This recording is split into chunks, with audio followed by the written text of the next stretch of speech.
The final question to my brother over here. Not really my brother, but This is a question to Professor Brummett. You mentioned culture being more just an art. You mentioned a person working in a soup kitchen, for example, and I would say that isn't your view of what culture is a more secular view than what it would have been, say, 100 years ago, and that culture, the simple street culture, being imposed on people by religion itself? Thank you.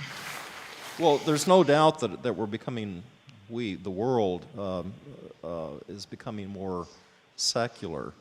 And so 100 years ago, I think one might not have worked in a soup kitchen without some sort of religious justification. And today, of course, people work in soup kitchens for all kinds of justifications, not necessarily religious ones. I guess what I was trying to say is I think it is possible, though, that there are many people who work in soup kitchens or engage in all manner of cultural practices who do so because of their religious or spiritual convictions. And the point that I was trying to make was that if we're going to tot up the number of innocents slaughtered by religion as against the number of sculptures that are made by religion, which of course is an impossible task, then I think we also need to think about the production of everyday culture, of everyday art, which is sort of the dark matter of culture that we've been talking about. And I think my point was that needs to be included in this still impossible task of Wayne.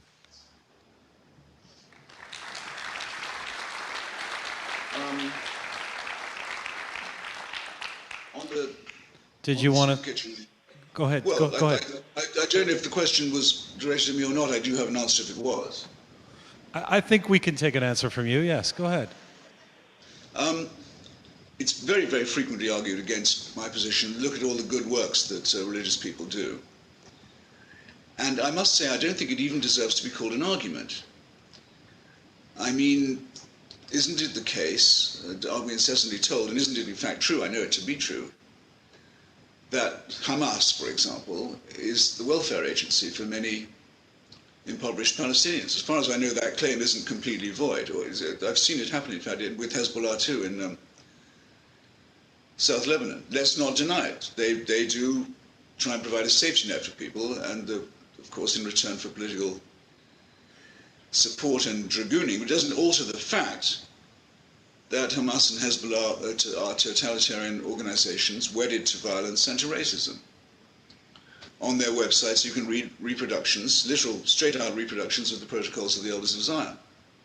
The attempt to get back into the mainstream an anti-Semitic fabrication that was the Bible, if you like, of the Nazi Party, and before that of the Russian Orthodox right wing, who are the people who actually put it together.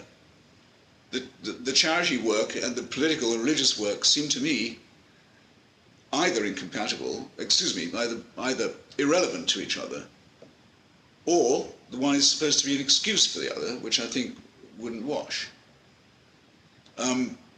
Mormons, for example, will always tell you how great the work of their missionaries is in Africa. Why are they telling me this? All I said to them was, your religion is based on a forgery by a well-known conjurer and fraud who claimed to have found gold plates from God in a hole in upstate New York.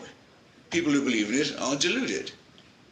It also, for a very long time, refused to admit that black people had souls or could join the church in any real capacity. Only amended that view just in time for the passage of the Civil Rights Act, which casts doubt, I think, on how sincere its repudiation was. So you have missionary work as well. I'm sorry to hear it, if it's spreading that garbage. Now, the Roman Catholic Church, which boasts of its charities, Catholic charities is a big deal anywhere you go in the world, where I often do to see the work of groups like Médecins Sans Frontières or UNICEF or many other excellent organizations that are completely secular and do the work for its own sake and are not proselytizing while they do so, which to me makes them superior deliverers of charity.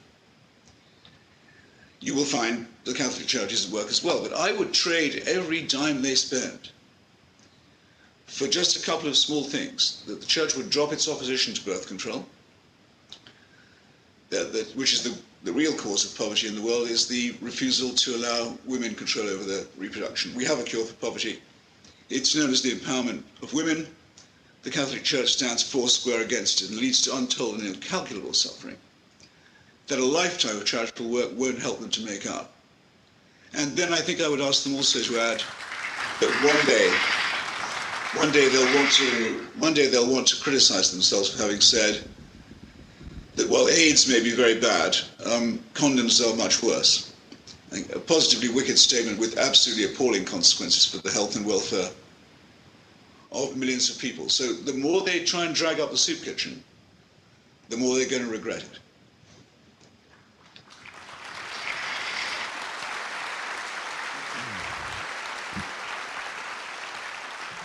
Well, this has been a really, really, really interesting evening and a most enlightening one. And I have to thank, first of all, Professor Barry Brummett, who's up here from Austin, Texas.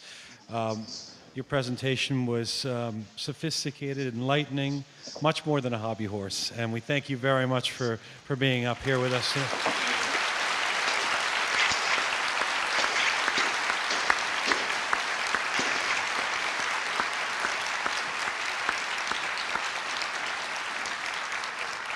And if I may, as I understand the story goes, when we found out just a few weeks ago, or not so long ago, that Christopher Hitchens wouldn't be able to come here in person, there was some talk of, well, canceling the event. He may not be in good enough health, and he insisted that he still wanted to do the event.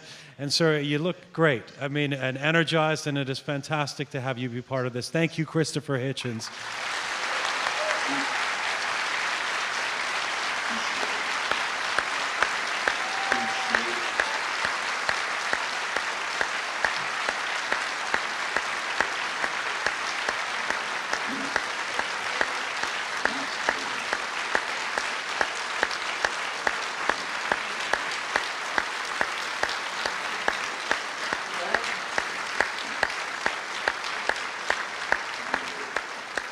I don't know if you can see the audience standing, but if I could package them and send them to you that way, that's what's happening here, sir. Thank you for this.